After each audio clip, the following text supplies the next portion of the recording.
Hey, third grade. Today is we're going to read chapters 3 and 4 of How to Be Cool in the Third Grade. But before I start reading, I'm going to check for my own understanding. I'm going to think about what I know already about the character. I know his name is Robbie, and I know he has a goal. He wants to be cool in the third grade. In chapter 1, I learned that he thought that if he changed his name from Robbie to Rob, that would make him cool. In chapter 2, I learned that he wanted a pair of jeans and didn't want to wear his school clothes. So if he could wear jeans, he thought he would be cool. Both of those ideas are details about how Robbie or Rob wants to be cool in the third grade. I hope you guys had the same ideas as you were reading it. It's important to use the title and the different chapters to see if we can build on that idea of how to be cool in the third grade. This helps us to summarize and learn the big ideas of what we're reading. Okay, I'm going to share with you chapter 3. Smile and say cheese. There you are, his mother called out as Robbie came into the kitchen. She was loading a roll of film into her camera. Robbie dropped his backpack and sat down at the kitchen table. There was a big pile of pancakes on his plate, his favorite. He leaned over the plate and inhaled the aroma of the pancakes. He reached for the syrup. His mother snapped the camera shut. She began to wind the knob on the back. His mother took pictures of everything. She had 5 whole scrapbooks filled with pictures of Robbie. All the pictures were carefully labeled. So when I see this title, the chapter is Smile and Say Cheese, I know that when some people want to take a picture, they say cheese. So my information matches that. I'm wondering what this has to do with how to be cool in the third grade. I'm going to keep reading, thinking about the title and what we want to find details about. Robbie's first step, Robbie's first toy, Robbie's first birthday cake, Robbie's first everything. Today was his first day of third grade, his first day on the school bus. She was going to take pictures at the bus stop. Not cool. Oh, so now I can see how taking the pictures is related to the title about how to be cool. He's thinking that his mom taking pictures is not cool. He could just imagine the school bus pulling up with all the kids looking out their windows. There he would be with his mother, having his picture taken like a baby. His mother couldn't do that to him, could she? Robbie, I thought I would walk up to the bus stop with you and take a few pictures. She could. So this is going on inside of his mind, right? He's not really saying to his mother, oh, are you going to come? So that's something that we have to pay attention to, what the character is thinking can sometimes be in the mind, even though it's on the paper. He's still thinking about how this is going to be not cool. Robbie stared at his pancakes. He wasn't hungry anymore. He was a third grader now. He wanted to go up to the bus stop by himself. He did not want to get his picture taken in front of the busload of kids, and she would probably kiss him right there on the street in front of the whole world. He looked at her again. She had on her brightest red lipstick. Smack! He could just imagine it. He tried to think of the right words to say. The words would not come. Oh, Robbie, she continued, your father and I are so proud of you, starting third grade, riding the school bus. She looked like she was about to cry. He couldn't tell her now. Maybe his dad could help. He looked across the table at his father. Nope, his dad had that our baby's growing up look too. It was hopeless. Smile and say cheese, thought Robbie. See, there's another clue that he's saying that in his head. Being cool was going to be harder than he thought. He picked up his fork and began to pick at the pancakes. As he ate, he watched his mother get the camera ready. 3 different lenses, 2 filters. Have you seen the tripod? So we're thinking about why Robbie is a little upset, and in his mind he's doing some thinking about how it's what? Not cool to have your mother walk you to the bus in third grade. If only he could get to the bus stop without his mother.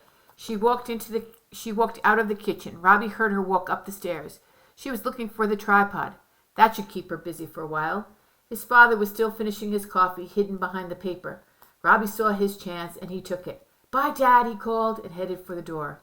His father didn't look up. Quickly, Robbie headed for the bus stop. It was only 1 block away.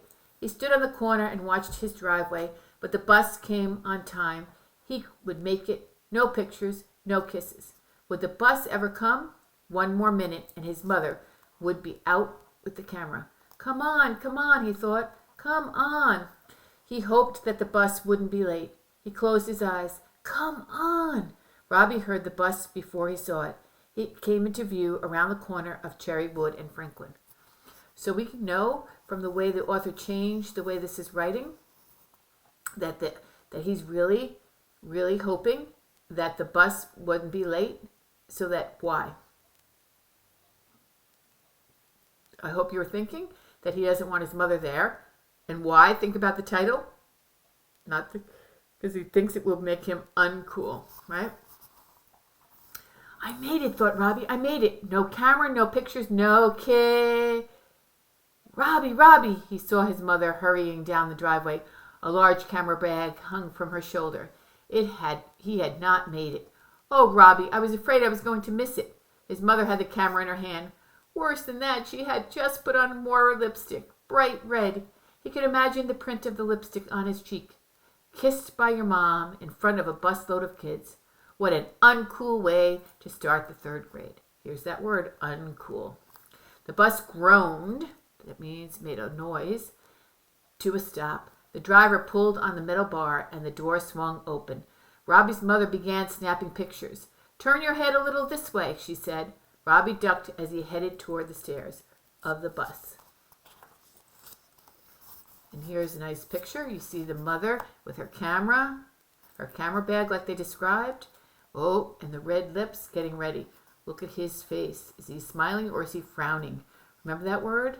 Frowned. This is another way to see what that word means. Sometimes it's not in the words, but in the pictures. His mom smiled. Bye, Robbie, she said. Have a great day. The red lips came forward. He ducked even lower. Smack! Direct hit. His mother had perfect aim. She got him right on the side of his face. He thought he heard a few giggles from inside the bus. His face felt hot. What is that giving us a clue to? His face felt hot. Oh, I think I heard someone say he was feeling embarrassed or uncool. As he hurried up the steps, he heard the camera still clicking. Then, with a sigh, remember, here's that word again, sigh of relief, the door hissed and eased shut. At least the 3 pictures and kisses were behind him now. In his mind, he added another step to being cool to his list. Number 3. Remember, number 1. What was number 1? That's right, change his name. Number 2, get a pair of jeans. Number 3, no more kisses at the bus stop. He wiped his cheek with the back of his hand and started down the aisle. He could see Doug waving at him from the back of the bus. He moved toward Doug. His first day at 3rd grade was about to begin. Starting now, it was going to be a great year. Oh, look, there's an exclamation mark. That means he's not embarrassed anymore. He's thinking things are going to change because he's meeting up with his friend, Doug. Let's see if that's what really happened. Okay, so let's go over, before we go on to the next chapter of Boo Haney, let's think about what did we learn from that chapter 1. We learned that he's trying to come up with a plan for being cool. Item 1, change your name. Item 2, get a pair of jeans. Item 3, no kisses at the bus. See how all those details match up with how to be cool. So if you're giving story details, that's how you would do it, or if you're summarizing. I'm going to read this chapter with the same idea of how he's using this information to see if he's cool or uncool. Halfway down the aisle, Robbie could see Bo Haney. Bo Haney was a 3rd grader like Robbie. Bo Haney was a big 3rd grader. Robbie's mother would probably say big for his age. To Robbie, Bo was big for any age. He had been in the 3rd grade for a long, long time. Bo was the meanest kid in the 3rd grade, or maybe even the whole school. Everyone knew about Bo. Once he unraveled the back of Sarah Jane Manila's new sweater, she had to wear her winter coat for the rest of her day.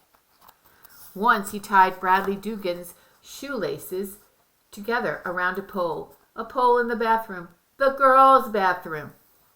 Wow, what are you thinking about Boo Hanley? Think about what kind of character he might be. Let's see what else. Is he cool or uncool? Once during Pet Week, he fed Joe Bennett's pet cricket to Tom Ballin's pet frog. Then he fed Tom Ballin's pet frog to Sally's longest cat. Then he tried to feed Sally's cat to Harvey Jones' beagle. But there was a terrible fight, and everyone got to recess early. Danville School has not celebrated Pet Week since. Everyone knew about Bo Hanley, and everyone tried to stay away from Bo Hanley. Robbie had spent his first 3 years at Danville School carefully avoiding Bo Hanley. Slowly, Robbie continued down the aisle. Before he could get all the way to the back of the bus lurched. Oh, if I'm not sure what that word is, I'm going to reread it. The bus lurched forward. Oh, I'm going to pay attention to this word lurch because I'm not sure. And as I read on, I'm going to see if I get more information. Then it happened. Oh. Later, Robbie could not tell exactly what had happened. All he knew was 1 second he was standing and the next second he was sitting. See how this paragraph gives me information about that word lurched. If you're on a bus and it lurches and now he's sitting, what happened? The bus is moving. The problem was that he was not sitting in an empty seat. The problem was that he was past the other seats of the bus without looking up. He got back to the empty seat that Doug had saved for him and sank down into it. Man, what did you do that for? Doug asked. Don't you know who that is? Robbie nodded. I didn't mean to, he said. It just happened. Don't let that kind of thing happen again, said Doug. It could be dangerous. Really dangerous. I know, said Robbie. For a long time, Robbie stared at the back of Bo's head. The fun was gone from the day. The new year was already tarnished. Oh, here's another kind of tricky word. Tarnished. I remember he was feeling it was going to be a great year. He just got into something that was dangerous. So tarnished means that it's not shiny anymore. He's not feeling great about the day anymore. I'm using clues from what I'm reading and stopping to check. That's taking ownership of my reading. If only he had something if only he had said, something cool to Bo, something that would be funny and make the kids laugh, but not at Robbie. He sighed. Here's that word again. It was too late. He closed his eyes and imagined what the morning would have been like if he had been cool. He saw himself in jeans, walking confidently up the steps of the bus, no cameras clicking or lips smacking, the other kids calling, "Hey, Rob." Everything would have been perfect. He thought of his list. There must be a big difference now between writing something down and actually doing it. He slumped. Here's another word. He slumped lower in his seat. So if he's slumping in his seat, it's telling us that he's feeling not that he's cool, but he's uncool and he's upset. So slump means you're moving down low in the chair and you want to try to hide. It might not be a great year after all. So I'm thinking, has the character changed from the beginning of this chapter? In the beginning, when he got on the bus after Mom, he said, starting now, it's going to be a great year. At the end of the chapter, he's saying, it might not be a great year after all. So I'm wondering why that's happening. You guys have any clues? We're going to talk about it in class. So make sure you be thinking about why he's feeling like it might not be a great year after all, keeping in mind the title, How to Be Cool in the Third Grade.